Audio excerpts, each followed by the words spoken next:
सभी भाई लोग को आपके बिहार बोर्ड गैलेक्सी चैनल में बहुत बहुत स्वागत है। देखिए, जो भी हमारे भाई लोग पेड ग्रुप में ज्वाइन हो चुके भैया, उनका क्लास अब शुरू कर दिया गया है। और क्लास में मैंने और एक क्लास शॉर्ट नोट्स का एक्सप्लेनेशन कर दिया है, ठीक ना। आज मैं इंग्लिश का एक क्लास एक चैप्टर का जो sweetest love I do not वो है, इसको करा देता हूँ। और ख़त्म करने के बाद मैं रात में लाइव रहूँगा। आज रात में आपका केमिस्ट्री का भी क्लास चलेगा और कल से मैथ बायोलॉजी सब कुछ होगा, ठीक ना, चिंता मत लीजिए।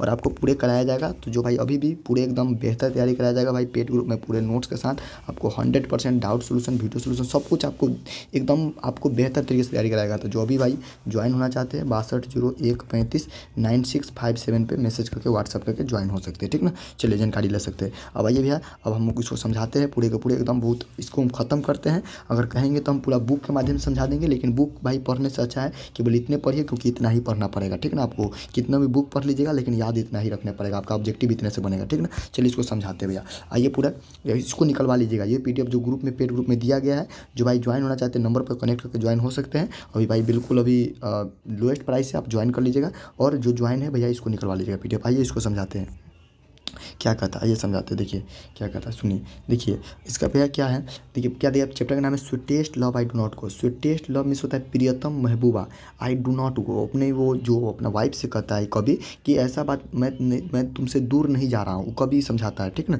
अच्छा अब ये क्या कहता है कभी के चैप्टर पहले समझिए। इसका कभी है जॉन डन है, ऐसे याद रखना है। लव को क्या करना है, डन करना है। लव को क्या करना है, डन करना है। तो लव को डन करना है, उससे याद हो जाएगा कि जॉन डन, ठीक ना। हाँ 10 को जो चैप्टर है 10 चैप्टर को कैसे याद करेंगे, ट्रिक से बिल्कुल ट्रिकली याद करा देंगे। हम आपको 5 नंबर फिक्स करा देंगे मात्र 5 मिनट में। एक वीडियो मैं ला रहा हूँ, आज नहीं कल वो सवेरे वीडियो अपलोड हो जाएगा, ठीक ना। वो आपको देख लीजिएगा, याद हो जाएगा पूरा। आइए भैया, इसका लेखक है जॉन डन है। इसका जन्म 1572 है, मृत्यु 1631 में हुआ था, ठीक ना। कहाँ जन्म स्थान कहाँ इसका, इंग्लैंड है। इस जन्म स्थान कहाँ लिए थे, इंग्लैंड के लंदन में लिए थे, ठीक ना। कौन परिवार में पूछेगा, कौन परिवार में जन्म लिया था, तो भैया रोमन कैथोलिक फैमिली में, कहे कर ईसाई धर्म में जन्म लिए थे। ईसाई धर्म में, क्लियर, ईसाई धर्म में हाँ पूरा का पूरा कहानी सुनाते जाएंगे, आपको कहीं नहीं लगेगा कि भैया कुछ छूटा है, एकदम पूरा क्लियर होगा। देखिए जब ये जन्म लिए थे ना, उस समय इंग्लैंड में इसके धर्म के विरुद्ध विद्रोह हो रहा था। जैसे कि कैसे भीमराव अम्बेडकर भारत में जन्म लिए थे इंडिया में, तो उस समय यानी कि उसके क्या दलित जाति के विरोध, यानी कि लोग सब नीच भावना रखता था, तो उसे भाई स्कूल के बाहर रहकर पढ़ना पड़ा, स्कूल के गेट पर रहकर पढ़ना पड़ता था, क्लासरूम के गेट पर रहकर पढ़ना पड़ता था। उसी प्रकार जब ये इंग्लैंड में जन्म लिए, उस समय इंग्लैंड में इसके धर्म के विरुद्ध विद्रोह चल रहा था, इसलिए इसे बीच में एक स्कूल में पढ़ रहा था, वो पढ़ाई छोड़ना पड़ा, ऑक्सफोर्ड यूनिवर्सिटी इसे छोड़ना पड़ा। तो याद रखिएगा, पूछेगा कि भैया इसे कौन यूनिवर्सिटी लीव मिस छोड़ना पड़ा, तो ऑक्सफोर्ड यूनिवर्सिटी से अपना जाति धर्म के चलते छोड़ना पड़ा। ये आगे जाकर जब स्कूल छोड़ दिया था, आगे जाके जो पढ़ाई किया, आगे चलकर इन्होंने आगे जाके लॉ के बारे में, कानून के बारे में और थियोलॉजी मीन्स धर्मशास्त्र के बारे में पढ़ाई किया आगे जाके, ठीक ना। तो याद रखिएगा, जब स्कूल छोड़ दिया तब आगे जाके इन्होंने कानून के बारे में स्टडी किया, ही स्टडी मीन्स उन्होंने पढ़ाई किया, अध्ययन किया लॉ के बारे में और थियोलॉजी के बारे में, ये याद रखिएगा। जॉन डन को मेटाफिजिकल पोएट कहा जाता है। मेटाफिजिकल पोएट कहने करते आध्यात्मिक वाला कवि कहा जाता है, ठीक ना, आध्यात्मिक कवि कहा जाता है, याद रखिएगा। जॉन डन को कौन पोएट कहा जाता है, मेटाफिजिकल पोएट, बहुत मोस्ट इंपॉर्टेंट ऑब्जेक्टिव है। हाँ जॉन डन जो है ना, सेक्रेटरी के पद पर भी नियुक्त रहा है। सेक्रेटरी मीन्स गुप्तचर होता है। गुप्तचर होता है किसी के एक पहरेदार समझे, किसी के दरवाजे पर रखवाली करने वाला, ऐसा भी होता है। तो वही सेक्रेटरी के पद पर ये नियुक्त थे। लेकिन क्या हुआ ना कि जो इसके मालिक था, जिसके यहाँ सेक्रेटरी के पद पर नियुक्त थे, उसी के भतीजी से बाद में शादी कर लेता है। तो मालिक इसको क्या करता है, इसको जेल भेज देता है। उसके बाद आने के बाद इसका सेक्रेटरी का पद खत्म हो जाता है और ये बाबा जी बन जाता है। और उसके बाद तब इसे आध्यात्मिक के क्षेत्र में ज़्यादा रुचि आ जाता है, तो वहाँ से फिर अपना अध्ययन करने लगता है आध्यात्मिक के क्षेत्र में। वही इसे मेटाफिजिकल कहते हैं, क्लियर है। इस सारा कहानी में कहेंगे तो पूरा बुक भी पढ़ा देंगे, लेकिन आपको इतना ही याद रखना पड़ेगा, ठीक ना, आपको याद रखिएगा। अगला इसके महत्वपूर्ण कुछ रचनाएं याद रखिएगा। सॉन्ग ऑफ सोनेट इस टाइप की रचना है। और उसके बाद एस्ट्रीज एंड इलेजिस इसका किताब का रचना है। और तीसरा का सरमन्स, तो इसका 3 गो रचना। सॉन्ग ऑफ सोनेट किताब, इसका रचना का नाम है इसका एस्ट्रीज and the elegies and sermons, ये बात को याद रखिएगा। अगला याद रखिएगा कि John Donne is going to Germany. हाँ देखिए इस चैप्टर में क्या है ना कि जॉन डन जो है ना कभी है ना अपने वाइफ मीन्स पत्नी होता है, या बिलव्ड मीन्स प्रेमिका होता है, ठीक है ना, वही बात बराबर है। तो जो कवि है, जो पोएट है, कवि है, अपने वाइफ या बिलव्ड प्रेमिका को छोड़कर कहाँ जा रहे थे पूछेगा, तो जर्मनी जा रहे थे, ठीक ना, जर्मनी जा रहे थे। तो पूछेगा कहाँ जा रहे थे, तो जर्मनी। किसके छोड़ के, तो अपने प्रेमिका और या अपने वाइफ को छोड़ के जा रहे थे, ठीक ना, क्लियर। तो उसी बात को हमने लिखा है यहाँ पर भैया कि जॉन डन जो है अपने पत्नी को छोड़कर कहाँ जा रहे थे, John Donne is going, John Donne जा रहे थे, जर्मनी जा रहे थे। लिविंग मीन्स छोड़कर, हिज वाइफ बिहाइंड, अपने पत्नी को छोड़कर जा रहे थे, कहाँ जा रहे थे, जर्मनी जा रहे थे, ठीक ना। अच्छा ऑब्जेक्टिव ये भी पूछ सकता है कि छोड़ के जर्मनी छोड़ के किससे जा रहे थे, तो अपना पत्नी को, वाइफ को, या वाइफ भी रह सकता है, बिलव्ड भी रह सकता है। सकता है। अगला, जॉन डन अपने वाइफ को छोड़कर जर्मनी जा रहे थे, मैंने हिंदी में भी लिख दिया, ठीक ना। अब इसका पूरा खत्म होने के बाद मैं ऑब्जेक्टिव भी लगवाऊंगा, क्वेश्चन बैंक भी लगवाऊंगा, टारगेट बुक भी लगवाऊंगा। चिंता मत लीजिए, कुछ चीज़ कहीं से कुछ छूटने वाला नहीं है। आप एकदम निश्चिंत होकर तैयारी कीजिए, आप टेंशन मत लीजिए, और जहाँ दिक्कत आए को बताइएगा। और बहुत जल्द कल केमिस्ट्री मैथ का भी क्लासेस से कंडक्ट हो जाएगा। जॉन डन कभी अपने जर्नी को तुलना सूर्य से करता है। देखिए, जब अपने पत्नी को छोड़कर जब कभी जब अपने पत्नी को छोड़कर जा रहे थे, तो इसके पत्नी नहीं जाने देता है, तब भी बहुत प्रकार के उसको अपने बहुत तरीकों से अपने पत्नी को, अपने वाइफ को समझाने का प्रयास करता है। उसी में कभी कहता है कि देखो, जैसे अभी शाम हुआ है, तो शाम के समय में सूरज ढल जाता है, फिर सवेरे अपना जगह पर वहीं जहाँ रहता है पूरब की तरफ, वो अपना जगह पर आ जाता है। उसी प्रकार कभी कहता है कि हम भी कुछ दिन के लिए जा रहे हैं और मैं बहुत जल्दी वापस आ जाऊँगा, बस थोड़ा दिन के लिए मैं इसलिए जा रहा हूँ कि कभी अपना थोड़ा अध्यात्म के क्षेत्र में नॉलेज लेने के लिए केवल जा रहा था, ज्ञान प्राप्त करने के लिए, ठीक ना। कोई इसका बात ऐसा बात नहीं कि कभी बोलवो करता है उसमें, कि ऐसा वाला बात नहीं कि मैं तुमसे थक गया हूँ या तुमसे परेशान हो गया हूँ या मुझे तुमसे कोई बेहतर प्रेम करने वाला मिलेगा इसलिए मैं तुमसे दूर जा रहा हूँ, ऐसा वाला बात नहीं है, ठीक ना। कभी अपनी जर्नी का तुलना सूर्य से करता है। सूर्य का उदाहरण लेते हुए बताते हैं अपने वाइफ को कि जिस प्रकार सूर्य शाम के समय ढल जाता है, सुबह में आ जाता है, उसी प्रकार हम भी जा रहे हैं, बहुत जल्द जा रहे हैं और कुछ ही समय के बाद वापस चले आएंगे, ठीक ना। चलिए अगला, तो याद रखिएगा, कभी अपना जर्नी का तुलना अपनी यात्रा का तुलना, जर्नी में यात्रा अपनी यात्रा का तुलना किससे करता है, तो सूर्य से करता है। सूर्य से अपनी यात्रा का कंपेयर करता है। क्लियर है, कोई दिक्कत नहीं। अगला, कभी जब एक वाइफ नहीं मानता है ना, तो कभी कहता है देखिए आदमी का ताकत कितना कमजोर होता है। कभी अपना वाइफ को कहता है देखिए कितना पागल है, कहने करते कितना ये पागल नहीं भैया, उसे प्रेम अच्छा से करती इसलिए कह रहा है, कितना वो कहने करते कितना फीबल है, कमज़ोर है। आदमी का ताकत होता है ना, बहुत ही फीबल होता है। वही यहाँ पर लिखा है कि मैंस का जो पावर है ना, आदमी का ताकत बहुत ही फीबल होता है, कमज़ोर होता है। वही कभी जब 2 बार 3 बार समझाता है जाने दो मुझे नहीं जाने देता है, कि उसके बाद कहता है कि आदमी का ताकत है ना बहुत ही कमज़ोर होता है। तो याद रखिएगा, कभी के अनुसार कौन चीज़ का ताकत कमज़ोर होता है, मैंस पावर। मैंस पावर क्या होता है, तो फीबल भी कमज़ोर होता है। क्लियर है, याद रखिए। अगला, हाँ, कभी कहता है कि देखिए सूर्य के पास कभी कहता है सूर्य के पास न तो कोई वाइफ है न तो कोई प्रेम भावना है, न तो कोई उसके पास इच्छा है, तो यो रात में शाम के समय जाता है, ढल जाता है, सवेरे वो अपना जगह पर आ जाता है। हम तो आदमी हैं, हमारे पास तो वाइफ है। कभी कहता है, भाई हम नहीं कह रहे हैं, कभी कह रहा है कि मेरे पास तो वाइफ है और आपसे हमें लगाव है, इमोशन है, जुड़ाव है, हम तो और जल्दी जाएंगे और जल्दी वापस आ जाएंगे। ये कभी अपना वाइफ को समझा रहा है तू सूर्य से तुलना करते हुए। क्लियर है, समझ गया ना। तो वही बात को लिखा है कि भैया सूर्य के पास कोई प्रेम इच्छा भावना नहीं है। तो पूछ सकता है कि जॉन डन के अनुसार किसके पास कोई प्रेम इच्छा भावना वाइफ नहीं है, तो भैया सूर्य के पास। क्लियर है, the sun has no desire wife, इस सब सनी के पास, सूर्य के पास कोई प्रेम इच्छा भावना न है, याद रखिएगा। अगला, कविता में इस कविता में कॉन्टिनेंटल ट्रिप का अवसर पर लिखा गया है। हाँ सुनिए, जब जो अपना बोले ना, इससे पहले मालिक के समय जब ये काम कर रहा था, तो ये 2 बारी समुद्री यात्रा करता है। कई बारी भैया, समुद्री यात्रा को अंग्रेजी में बोलते हैं कॉन्टिनेंटल ट्रिप या नोबल एक्सपेंडिचर भी बोलते हैं, कॉन्टिनेंटल ट्रिप बोलते हैं। तो कई बारी समुद्री यात्रा किया है, 2 बारी। समुद्री यात्रा की क्या होता है अर्थ भैया,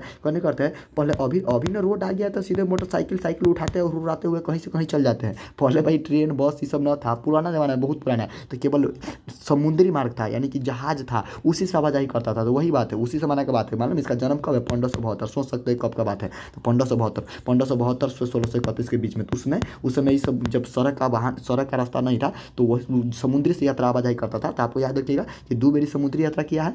और जब 2 बारी समुद्री यात्रा किया है ना, तो ये कविता जो है ना, जब समुद्री में यात्रा कर रहे थे, तो आदमी क्या होता है, अभी ट्रेन में यात्रा करते रहते हैं, रात वो फिल्म लगा लेते हैं अजय देवगन का, खत्म कर देते हैं कोई भी हीरो के, ठीक ना। मैंने तो भोजपुरी में देखते थे खेसारी लाल, किसी का भी एक लगा लेते हैं, देख लेते भैया, टाइम पास हो जाए। उसी समय अभी टाइम पास करने के लिए मोबाइल था उस जमाना में, तो क्या करेगा भाई, अपना कविता लिख लिया। तो कविता लिखा था, इस समुद्री यात्रा के अवसर के दौरान पर ही इन्होंने इस कविता को लिखा है। कोई दिक्कत नहीं मेरे भाई, कोई दिक्कत यहाँ पर नहीं होगा।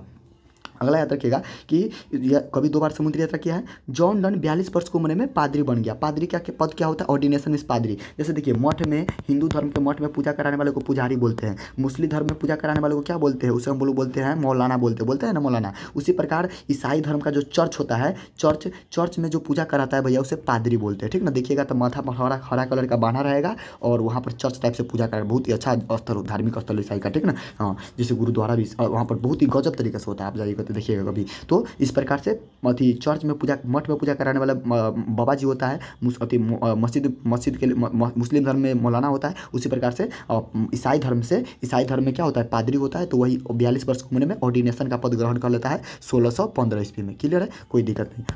अगला यह एक लव पोयम है, क्योंकि भैया अपने प्रेमिका से बात करता है, अपना वाइफ से बातचीत करता है, तो एक प्रकार का लव पोयम है। एक बात और पूछता है कि कवि जो है ना किन से बातचीत करता है, किसके बारे में बातचीत करता है, तो कवि अपना वाइफ से बातचीत करता है। वाइफ को ना समझाता है कि भैया हम दूर जा रहे हैं, ऐसे जा रहे हैं, बहुत जल्दी वापस आ जाएंगे, ऐसे वैसे, ठीक ना। अच्छा, अब ये भी पूछ सकता है। तो यह लव पोयम है, यह एक लिरिक है, लिरिक में से गीत की तरह लिखा गया है। क्लियर, याद रखिएगा कि एक चैप्टर ये है जो दूसरा का chapter song of my self, और तीसरा का जो है कौन चैप्टर, यानी तीसरा का जो चैप्टर है now the leaves are falling fast, ये तीनों के तीनों लिरिक है, गीत की तरह है, ठीक ना भैया। देखिए हम पढ़ाते हैं भाई, आप पूरा एकदम आपको हम याद करवा देंगे, आपको कहीं याद करने की आवश्यकता नहीं होगा।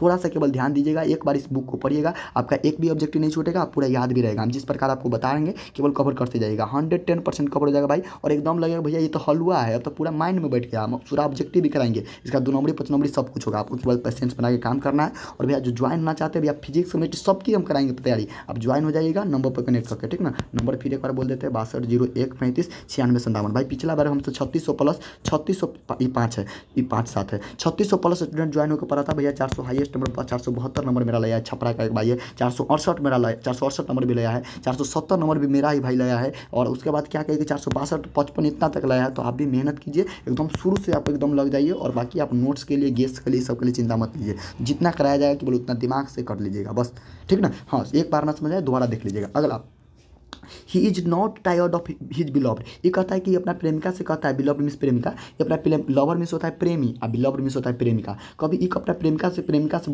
बोलता है कि देखिए मैं ऐसा बात नहीं कि मैं आपसे थाक गया, अपना वाइफ से कहती, वो अपना वाइफ से कहता है कि भैया देखिए मैं तुमसे ऐसा बात नहीं कि मैं तुमसे थाक गया हो या हार गया हो या परेशान हो गया हो, मैं तुमसे बहुत ज़्यादा परेशान हूँ, ऐसा वाला बात नहीं है। मैं केवल अपने आत्मा के संतुष्टि के लिए तुमसे दूर जा रहा हूँ। तो ये एक लाइन बोला है कि he is not tired of his beloved, वो अपने प्रेमिका से नहीं थका हुआ है। तो बिहार बोर्ड ऑब्जेक्टिव पूछता है, बताइए क्या अपने प्रेमिका से थका हुआ है? तो नहीं, नॉट टायर्ड। टायर्ड है कि नॉट टायर्ड है? तो नॉट टायर्ड है, अपने प्रेमिका से नहीं थका हुआ है। चलिए अगला, कभी अपने वाइफ से नहीं थका हुआ है, बात लिखे हैं। द पोएट थिंक, कभी सोचता है कि डैट की डेथ इज सर्टेन, कि कभी सोचता है कि देखिए, कभी कहता है देखिए एक न एक दिन हम लोग तो मरना तय है, इसीलिए थोड़ा दिन आप भी अलग जीना सीख लीजिए, हम भी अलग जीना सीख लेते हैं। इसीलिए कभी दूर जाना चाह रहा था अपना वाइफ से कि देखिए मरना एक न एक दिन तय है, डेथ इज सर्टेन, निश्चित एक दिन मरना सबको निश्चित है, इसलिए थोड़ा दिन हम भी आपसे अकेला जीना सीख लें, ताकि कभी हम दोनों में से किसी का मृत्यु हो जाए तो हम लोगों के बीच में कोई ज़्यादा दोनों यानी किसी का ज़्यादा याद ना सताए, यानी कि दिक्कत ना हो। कवि का कहना है, लेकिन ऐसा बात वो अपना कवि समझाया अपना भाषा में। लेकिन आप ऐसे याद रखिए कि कवि सोचता है कि कौन चीज़ निश्चित है, तो मृत्यु एक न एक दिन निश्चित है। सही बात है, कवि का बोलना भी सही बात है। अगला, कवि खुशीपूर्वक मृत्यु को पसंद करता है, कवि खुशीपूर्वक मृत्यु को पसंद करता है। पूछेगा आपसे कि John Donne want to gladly accept death, पूछेगा जॉन डन वांट मीन्स चाहता है, ग्लैडली मीन्स खुशीपूर्वक, एक्सेप्ट मीन्स स्वीकार करना, डेथ मीन्स मृत्यु। कौन खुशीपूर्वक मृत्यु को स्वीकार करना चाहता है? तो भैया जॉन डन, ऑब्जेक्टिव है। क्लियर है, याद रखिएगा। जॉन डन कहता है कि भैया मैं खुशीपूर्वक मृत्यु को पसंद करता हूँ। अच्छा, क्योंकि बाबा जी का यही होता है, बाबा जी जब भी कोई बनेगा तो कहेगा भैया मुझे मोक्ष की प्राप्ति चाहिए, मृत्यु चाहिए, समझ गए ना। लेकिन होता बात नहीं है, वही सब सोचने दीजिए उसी लोग को। हम लोग के लिए चलिए जीवन ही अच्छा है, चलिए जीवन जीना है, मेहनत करना है, बस यही अच्छा है, सबसे अच्छा। देखिए लाइफ में मेहनत केवल जीवन, लाइफ के साथ अगर हार्ड वर्किंग है तो भाई इसकी कोई मृत्यु का आवश्यकता नहीं है, ठीक ना। हाँ, लाइफ के बाद अगर आप सोच रहे हैं कि भैया हार्ड वर्किंग ना हो तब आप इरिटेट होते हैं मृत्यु की तरफ, लेकिन लाइफ के साथ अगर आप हार्ड वर्किंग काम करते हैं, वर्क है, तो टेंशन मत लीजिए, उसको भी आपके मन में ऐसा वाला बात नहीं आता है। चलिए अगला सोचिए भाई, वेन, देखिए एक लाइन बोला है, जब कभी 3-4 बार अपना वाइफ को समझाता है, न जाने देता रहता है ना, तो एक लाइन कहता है, देखिए कभी अपना प्रेमिका अपने वाइफ को समझाता है एक शायरी के माध्यम से कि जब तुम आहें भरती हो, जब तुम सांसें लेती हो, तो जब तुम आहें भरती हो तो मेरे आत्मा को चुराती हो, ऑब्जेक्टिव है, मेरे आत्मा को चुराती हो, और जब तुम वियोग से रोती हो तो मेरा खून बहाती हो। ये कभी अपना भाषा में एक शायरी से समझाया है कि जब तुम आहें भरती हो तो कौन चीज़ चुराती हो? आत्मा को। और जब अपना प्रेम से समझाया, नहीं जाने दिया तब क्या करा, एक शायरी का प्रयोग कर लिया हीरो के स्टाइल में, जब तुम वियोग से रोती हो तो मेरा खून बहाती हो। तो याद रखिएगा। तो पूछेगा, हम आपसे पूछेगा, देखिए साइट्स मिस होता है आहें भरना, वेन दाउ साइट्स, जब तुम आहें भरती हो तो दाउ साइट नॉट बाइंड, तुम्हारे साथ से वो हवा नहीं उलती, बल्कि बट साइट्स माई साउल अबे, साउल मिस आत्मा, अबे मिस चुरा ले जाना, मेरे आत्मा को चुरा ले जाती है। व्हेन दाउ वीपिस्ट अनकाइंडली काइंड, जब तुम वियोग से रोती हो, वीपिस्ट मीन्स रोती हो, अनकाइंडली काइंड मीन्स वियोग से, माई लाइफ ब्लड दिखे, मेरा खून बहाती हो। होना होता है दोथ दिखे मीन्स सराहना होता है, लेकिन सराहना नहीं होगा, यहाँ पर बहाना होगा, ठीक है ना, याद रखिएगा। याद रखने का तरीका ये। लेकिन अब सब्जेक्टिव क्या पूछेगा, ये पूछेगा कि जब वो आहे भरती है तो कौन चीज चुराती है, आत्मा। जब तू रोती है तो क्या बहाती है, ब्लड। क्लियर है, याद रखिए, बाकी कुछ नहीं। क्लियर है, शायरी को याद रखिएगा। अगला, जो ईच अदर, जो आप कभी कहता है कि देखिए हम दोनों एक दूसरे के लिए बने हैं, आप टेंशन काहे ले रहे हैं, हम दोनों एक दूसरे के लिए बने हैं, कभी अलग नहीं होंगे, हम अपना केवल काम से दूर जा रहे हैं। कभी समझा रहे हैं अपना पत्नी को कि हम केवल अपने थोड़ा ज्ञान अध्ययन के लिए जा रहे हैं, चिंता मत लीजिए। तो वही कहता है कि जो ईच अदर एक दूसरे के लिए बना होता है ना, लाइफ में कभी अलग नहीं होता है, नेवर बी पार्टेड, उनसे कभी जुदा नहीं होता है, ठीक है, याद रखिएगा। तो ऑब्जेक्टिव है कि जो ईच अदर के लिए बना होता है क्या नहीं होता है, नेवर बी पार्टेड मेरे भाई, यानी कि कभी जुदा नहीं होता है, कभी अलग नहीं होता है। नेवर मीन्स कभी नहीं, बी पार्टेड मीन्स जुदा होना, अलग होना। क्लियर यहाँ तक ना मेरे भाई। आपको हम करें बेस्ट एक्सप्लेनेशन कर दिए होंगे, कोई आपको इतना आपको ईजी लगा होगा कभी, एकदम इतना ईजी है। अगला देखिए, आप प्लीज़ कमेंट बताइएगा मेरे भाई, प्लीज़ आप ही कमेंट से भाई मोटिवेट मिलता है। प्लीज़ बताइए कमेंट में क्या समझ में आया, कैसे क्या। अगला देखिए, अगला कहता है कि भैया John Donne had seen the sun sitting stud, हाँ कि पूछेगा भैया बताइए जॉन डन, सीन मीन्स देखा, सूर्य के कौन अवस्था के बारे में बात करता है, तो यस्टर नाइट। देखिए कभी कहता है कि देखो कल रात सूर्य कहीं चला गया है और फिर आज सवेरे अपना जगह पर आ गया, इसी प्रकार हम भी बहुत कम समय के लिए जा रहे हैं और अपना बहुत जल्दी अपना जगह पर आ जाएंगे, ये कहना चाह रहे हैं। तो आपको ऑब्जेक्टिव बिहार बोर्ड पूछता है कि बताइए सूर्य के कौन अवस्था के बारे में चर्चा किया गया है, तो भैया यस्टर नाइट के बारे में। यस्टर नाइट मीन्स कल रात के सूर्य की चर्चा किया गया, ये केवल याद रख लीजिएगा। इसके बाद एक और बात याद रखने का आवश्यकता है मेरे भाई, उठ जाइए, इसको हम थोड़ा ऊपर करते हैं। आइए इसको ऊपर करते हैं, क्या है भैया, अगला देखिए कि यस्टर नाइट मीन्स कल रात सूर्य कहीं चला गया, तो वही बात लिखे हैं। कह देखिए पुराने जमाने में तुम का मीनिंग दाव लिखाता था, अब लिखाता है यू। इसी प्रकार पुराने जमाने में डाई पहले लिखाता था डाई, मरना का मीनिंग अब लिखाता है DIE, समझ गए ना, वो याद रखिएगा। अगला, कहीं भी आपको स्पीडर जर्नी वर्ड मिले, इस चरनमनी में भी काम देगा, ऑब्जेक्टिव में भी काम देगा। कहीं भी आपको स्पीडर जर्नी वर्ड लिखल मिले, स्वीटेस्ट लव वर्ड मिले लिखल मिले, ओ हाउ फीबल वर्ड लिखल मिले, बिलीव डैट वर्ड मिले लिखल मिले, पार्टेड बी वर्ड लिखल मिले, साइट्स वर्ड मिले लिखल मिले, डिविनिंग हॉट वर्ड लिखल मिले, समझ जाइएगा। इस चैप्टर है ना, ये पहला चैप्टर से, वो लाइन जो होगा ना वो पहला चैप्टर से लिया गया होगा। लेकिन आपको ये लाइन आपको ये याद रखना पड़ेगा कि फलनामा अगर वर्ड कहीं भी लिखा हुआ मिले तो ये पहला चैप्टर से लिया गया होगा। क्लियर है मेरे भाई, आपने एकदम पूरे अच्छे तरीके से पूरे आपको पूरा एक्सप्लेनेशन कर दिया है, आप टेंशन मत लीजिए। और 110% भाई जो पेड ग्रुप में जुड़कर अच्छा तैयारी करना चाहते हैं, आप चिंता मत लीजिए, पूरे आपको बेस्ट एक्सप्लेनेशन के साथ आपको कभी फिजिक्स हो, केमिस्ट्री हो, कोई भी सब्जेक्ट कभी आपको भारी नहीं रहेगा। आप केवल हमारे साथ ज्वाइन होकर पढ़ाई कीजिए। ग्रामर का भाई हिंदी इंग्लिश चालीसा, जिस प्रकार हनुमान चालीसा से भूत प्रेत का डर खत्म होता है, उसी प्रकार मेरा जब चालीसा जो नोट्स आएगा ना, हिंदी चालीसा इंग्लिश चालीसा से पूरा ग्रामर का आपका डर खत्म हो जाएगा, आप चिंता मत लीजिए। नोट लेने के लिए भैया नंबर जो नीचे दिख रहा है उस पर कनेक्ट कीजिएगा। और मेरा एक और चैनल है भैया, वहाँ पर A to Z साइंस है, तो आप वहाँ पर भी सब्सक्राइब कर लीजिएगा, ज्वाइन हो जाएगा और तैयारी कीजिए। और अब की बार भाई एकदम हिला देना है, मचा देना, बोर्ड में तहलका मचा देना है, ठीक ना। प्लीज़ एक कमेंट, प्यारा सा कमेंट जरूर कीजिएगा मेरे भाई कि कैसा लगा क्लास, समझ में आया कि नहीं, और इसका मैं ऑब्जेक्टिव भी करा दूंगा। ओके भैया, फिर मिलेंगे अगले वीडियो में। सभी को जय हिंद, वंदे मातरम। प्लीज़ अपना एक कमेंट जरूर कीजिएगा कैसा लगा क्लास।